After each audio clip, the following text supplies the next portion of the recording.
দর্শক আসসালামু আলাইকুম। জুলাই আন্দোলনে শহীদ রাজনের কবর ভাঙচুরের মামলায় শ্রমিক দল নেতা গ্রেপ্তার। মানে এই জুলাই আন্দোলনে যারা শহীদ হয়েছেন সেরকমের একজন শহীদদের কবর তারা ভাঙচুর করেছে। কবর ভাঙচুরের কথাই যদি আসলে আপনার মনে পড়ে তাহলে আমার মনে পড়ে সেই সাকা চৌধুরীর কবরের কথা, যে সাকা চৌধুরীকে ফাঁসি দেওয়ার পর কবর দেওয়া হয়েছে এবং সেই কবরে গিয়ে ছাত্রলীগের নেতা কর্মীরা সেখানে গিয়ে সেই কবরে জুতা নিক্ষেপ করেছিল।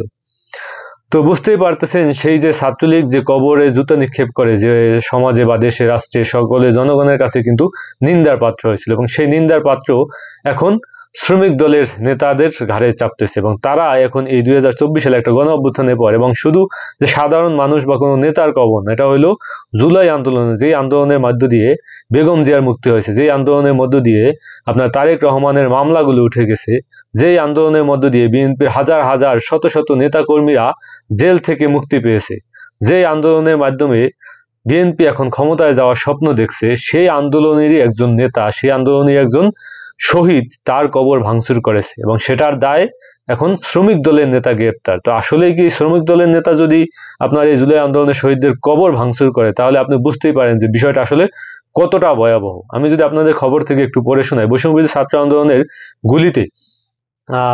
আন্দোলনের গুলিতে নিহত শহীদ ফয়জুল ইসলাম ওরফে রাজনের কবর ভাঙচুরের ঘটনায় থানায় মামলা দায়ের করা হয়েছে। ওই মামলায় 2 নম্বর আসামি আনোয়ার হোসেন, বয়স 57 বছর, তাকে গ্রেপ্তার করেছে পুলিশ। গ্রেপ্তার আনোয়ার কেরানীগঞ্জ মডেল থানার শ্রমিক দলের সদস্য। শনিবার 27 এপ্রিল কেরানীগঞ্জ মডেল থানাধীন তারানগর ইউনিয়নের বাহেরচর এলাকা থেকে আনোয়ারকে গ্রেপ্তার করে পুলিশ। এর আগে সেদিন রাতে শহীদ রাজনের মা মাহমুদা বেগম বাদী হয়ে কেরানীগঞ্জের মডেল থানায় একটি মামলা দায়ের করেন। মামলায় 7 জনকে এজাহারভুক্ত করে অজ্ঞাতনামা আরও 10 থেকে 12 জনকে আসামি করা হয়। এদিকে কবর ভাঙচুরের ঘটনায় রোববার 27 এপ্রিল বিকেলে ঘটনাস্থলে পরিদর্শন করেন কেরানীগঞ্জ উপজেলা নির্বাহী কর্মকর্তা ইউনো রিনাত ফৌজিয়া। এ সময় শহীদ রাজনের মা মাহমুদা বেগম তার পাশেই ছিলেন। পরিদর্শন শেষে তিনি ভাঙচুর করা কবর অতি সত্বর মেরামতের নির্দেশ দেন। শহীদ রাজনের পরিবার সূত্রে জানা যায়, গত বছরের 19 জুলাই ছাত্র আন্দোলনে অংশ নেওয়া মিরপুর 10 এলাকায় গুলিবদ্ধ হয়ে নিহত হন ফয়জুল ইসলাম রাজন। পরে কেরানীগঞ্জ বাহেরচর কেন্দ্রীয় কবরস্থানে তার লাশ দাফন করা হয়। পরবর্তী সময়ে সরকারের পক্ষ থেকে ওই কবরের চারপাশে সীমানার দেয়াল নির্মাণের কাজ চলছিল। শনিবার বিকেলে 5:30টার দিকে তারানগর ইউনিয়নের উত্তর বাহেরচর এলাকায় বাহেরচর কেন্দ্রীয় কবরস্থানে শহীদ ফয়জুল ইসলাম ওরফে রাজনের কবর ভাঙচুর করে দুর্বৃত্তরা।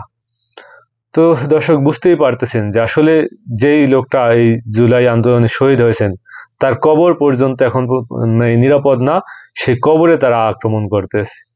তো এই জাতিকে আপনি মুক্তি দিয়ে কি করবেন? এই জাতির পক্ষে কথা বলে আপনি কি করবেন? এই জাতিকে আপনি স্বাধীনতা দিয়ে কি করবেন?